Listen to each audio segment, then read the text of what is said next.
Hello YouTube, welcome back to California to West Africa. Hey, I came across this video. This seems to be trending a lot on YouTube. This woman has, this American black woman has come to Africa thinking that she thinks she's escaping this god-awful racism in America. Listen, we all know that's bullshit. But listen, Africa is not, Western women are not built to come to a third world country. That's why there's no such thing as passport sisses. The passport bro movement, yes, you can come over here. As a man, if you know, I'm prior military, so I'm used to a little bit lower living conditions. As a man, you can make it, and of course, the reason why a lot of men are coming overseas is to find wives and spouses and to start families because it's cheaper over here. It is modern enough to where you can find some modern conveniences, but for the most part, you're going to be living in a third world country. We already know this, but it's just funny that listen, for women, Western women are not going to be able to hack it here. Only I've seen a few couples in the expat area where the men are down here on business and they're living in the modern comfort of the expat areas that are, you know, in a big city, and they're working for companies that pay them a lot of money, and of course they can come down and create these little bubbles with their families and they're fine. However, for me coming over here, I'm with an Ivorian woman, obviously, so I have a full-time liaison. This is a shout out to Michelle. Without Michelle, I couldn't make it over here, and because I don't speak the language, because I'm white, American, I can't hide. Michelle helps us in our day-to-day living. She negotiates prices. She does all. So anyway, let me just show you this video. If you're black American and you think you're going to come to Africa and think you're going to get treated even worse than you're going to get treated worse than over here. Trust me. African people are not feeling the American black people. It's just not. It's a double-edged sword, of course. I get charged more for things, so I just leave. Unless you've got a person, a spouse or wife, or husband that is from this country or from West Africa, that's the only way you're going to make. I mean, I'm sure you can. I've seen people come over here, you know, single and whatever. But listen, it's not America. It's not America. You're not going to come over here and find, a westernized woman cannot cut it over here in West Africa for very long. Maybe for a short period of time. Maybe, and I've seen some evangelists that, you know, they come from the church. Like I met a guy and his wife that come live over here, but they're with a church, but they're not going to make it very long either. You're just not going to. Anyway, check out this video, and I'll leave my comments at the end, and I'll kind of show you some of the things she's saying is valid. All right, thanks for joining me. Enjoy the video. I'd rather go back to America and deal with the racism in America before I sit here in Africa and deal with the bullshit robbery, the bullshit fraud. But y'all, I'd rather go back to America and deal with the racism in America before I sit here in Africa and deal with the bullshit robbery, the bullshit fraud, the bullshit scams, the bullshit too expensive, the bullshit not having no snacks, the bullshit no snacks, the bullshit no snacks, the bullshit no snacks, the bullshit not having no food, the bullshit electricity, the bullshit hot water, the bullshit what's that shit called that be coming down? Animals and scorpions outside the house. It's big spiders, it's big lizards, colorful lizards you ain't never seen before, all in the room with you, sleeping with you.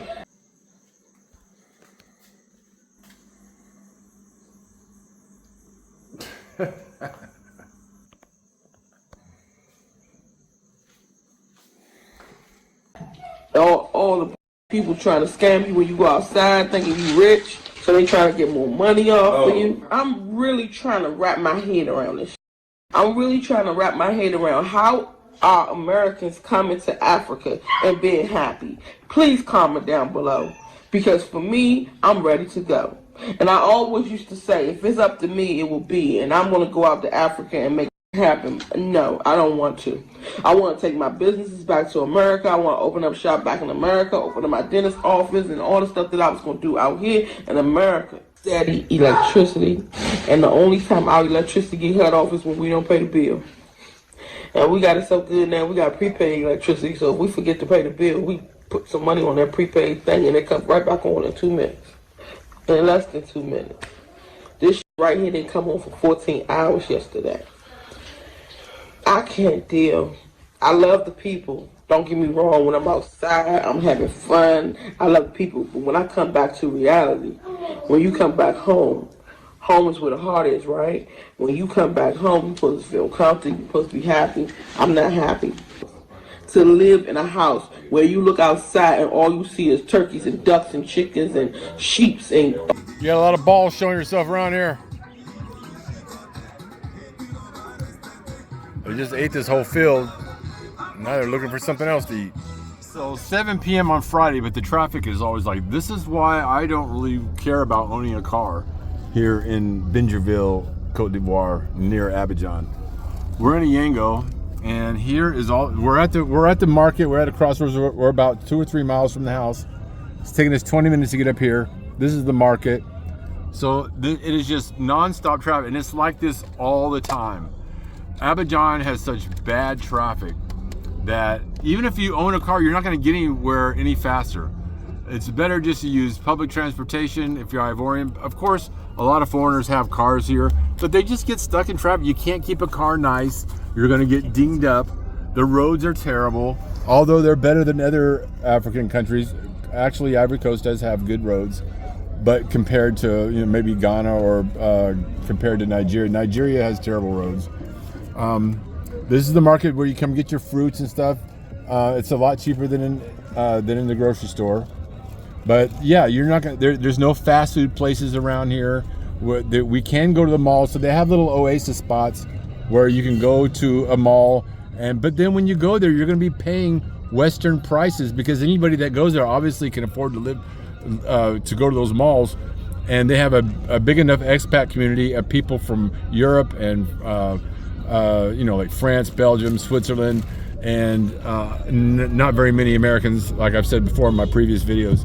You're going to pay Western prices for the comforts that you enjoy. So if you're coming here to Africa and think that you're just going to live cheaper, yes, you can live cheaper, but you're going to have to let go of a lot of things that you had in America. Healthcare system, roads, conveniences.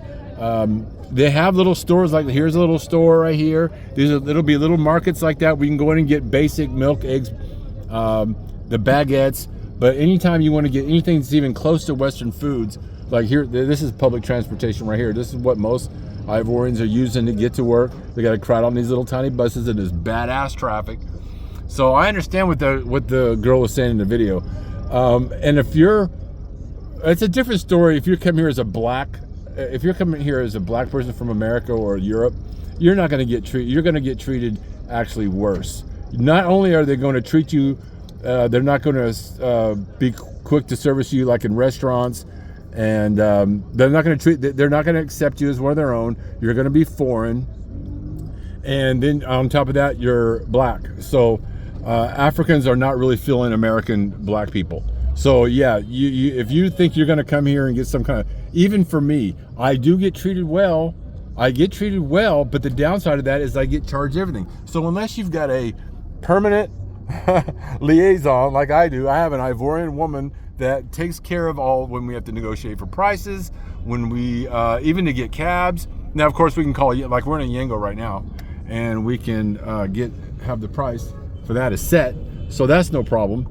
And it's pretty cheap to take Yango. I hear it's not really super expensive, but if we're out trying to get a ride or a cab or trying to negotiate prices, I go and hide. As soon as they see me, they're going to assume I have money, and it doesn't matter. Like a lot of people say, oh, why don't you assimilate a little bit more and try to blend it? You can't. I can't here as a white guy. So I just don't even try anymore. It doesn't matter what language I speak. It doesn't matter what I wear. How I look is my face. And I'm going to get the short end of the stick. So right now I have an American bank. I'm going to go to the ATM so I can pull out cash. It's going to give me it's going to convert to franc CFA. Okay, let me go get some money. All right, so I just stopped and got some cash out of the ATM. I just use because I have a international bank, or not an international bank, but I have a bank card that I can pull cash out. It does cost about $5 or $6, so I take out as much cash as I can at a time. I like to keep an American bank. Obviously I don't have a bank over here, but in order to have banks and things like this over here in this country, I could convert my money over from the VA to have it put in the bank here, but it would require a local telephone number, and I just don't. I like to keep my American number because most of my contacts are American. I still talk to all my friends in America. I don't, and so anytime I needed a phone number connected to here, I just Michelle just has her phone, so I don't worry about it. So we're gonna go to the grocery store now. In the grocery store, I just use my bank credit card, and I just pay that off every month, and I just pay for my groceries that way. So that way I have a record of buying things over here. It's just better than using cash. I don't like carrying around cash with me unless I got to pay my rent in cash. There's, I don't have any checks or anything like that, and so I have to stay at stores to buy food at the mall and things like that, where places that I can use a credit card. So outside the expat area, so we have just these little supermarkets. This one's called Auchan. So this is Bingerville. So you're not going to find any convenience stores. You're not going to find any fast food. Just the Ivorian streets. And so we got 3 baskets of food. No American brands. Of course, we got a baby, so we got diapers, cakes, different juices, nothing American, brown sugar, got some Axe body spray. This is about 250,000 franc CFA, which is about $400. So for 3 baskets worth, $400. So it's not that cheap. Of course we have a lot of baby items because we have a baby. But we got lots of chicken, nice plump juicy chickens. I always get Coke. Bella rides around in her dodo. You got moto cars, moto taxis, crazy intersection here. Bella's asleep. You can't really bring strollers around here because nothing's really stroller friendly. You got the curbs, and so we carry Bella like this. So no, this is not going to be America. You come over here, you're going to have to adapt, learn how to make different foods and recipes, and try to make a lot of things from scratch. Every once in a while I'll see something, some M&Ms, but this is salted caramel. I don't know if you get this in the States, but yeah, just a lot of, we get our brown eggs. This is maybe about $3 maybe for a dozen and a half eggs. Yeah, I feel what she's saying. You can't. Okay, there is no, we just went shopping tonight for the month. Well, pretty much. You do your big grocery shopping. So there are things that you're just gonna have to do without. You can find, I can't find any pancake mix. In America, I'm spoiled. I like to get pancake mix. But Michelle just gets some flour. You have to learn how to make things from scratch. Tonight, I'm having a waffle. I went and bought a little waffle maker. Where's that? Little waffle maker. Made pancake batter with the yeast and all that from scratch. Made some scrambled eggs with some cheese in it. People over here don't eat regular syrup. It's not a thing. So this is like a specialty item. This is like $8 USD for this little tiny bottle. Look how little tiny that is. So I use it sparingly. You have clean water. I get these jugs. I have these ordered and brought to the house. That lady, for some reason, must be broke, or she has to be, or she doesn't know where to shop. You cannot get. The other thing is, you can't really get good cuts of beef. Even if I buy a T-bone steak or a steak, it's going to be tough. So you have to work around things. I went and bought I went and got this Chinese apparatus here, this pressure steam cooker. and it makes the meat nice and tender. I got a rice cooker. There's so here's normally this would be what do you call these in America? Over here they call them dipsters. It's potato chips in a can. Okay, they taste like shit, and nothing tastes as good as America. I'm not complaining. I'm just saying that this is. You just have to find new snacks. She's talking about there's no snacks. We get these Bella cakes. We get a whole box of these little tiny chocolate. They're actually quite delicious. You start learning to like new things. There's still things like we buy Quaker Oats. There's still pastas, and I get tuna. It's not StarKist. It's Trebon light tuna. Tastes just like anything else. Instant powder milk. We don't have Chef Boyardee. They have these ravioli bologna thing. I haven't tried those yet.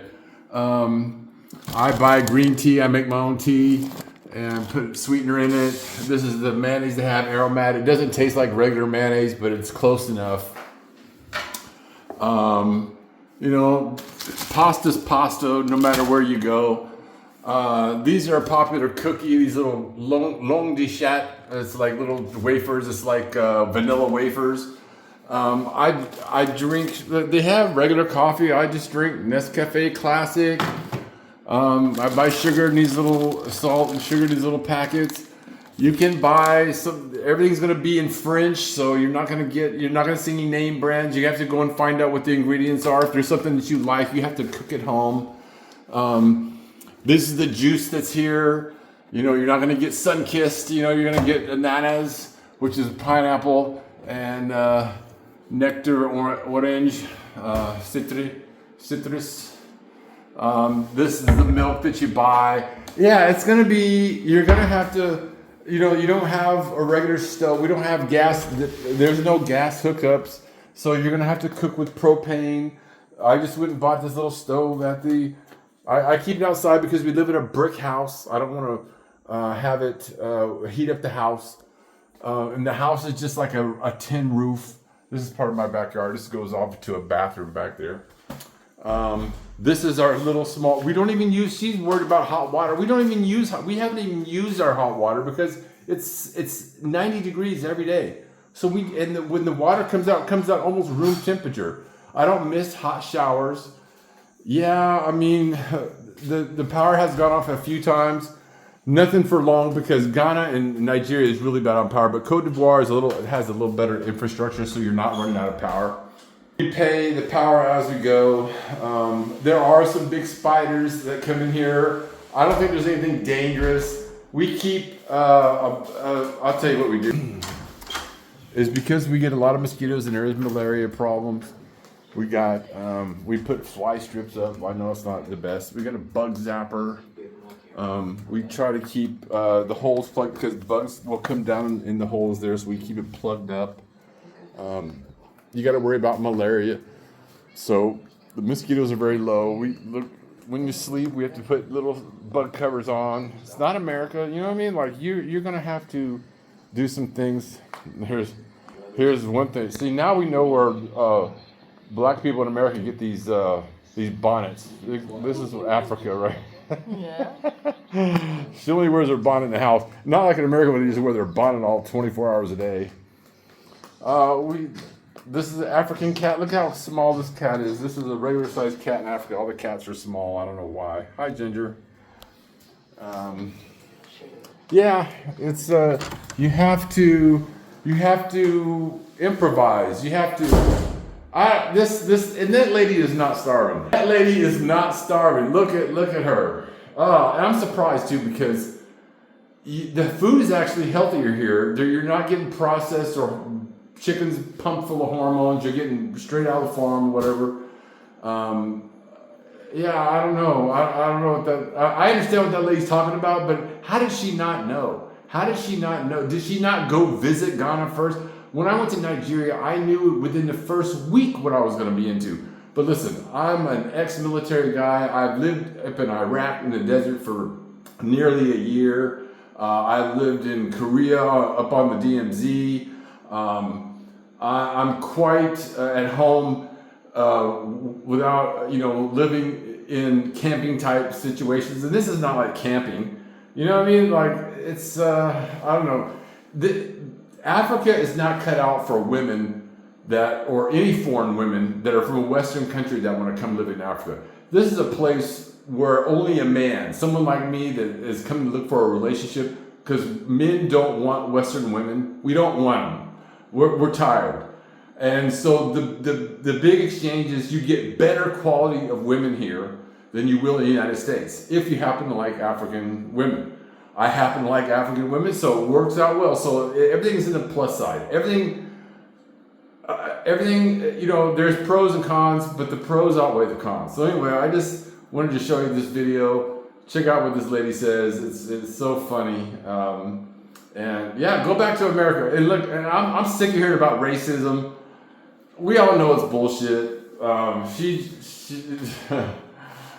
don't know. All right, have a good one. See you later.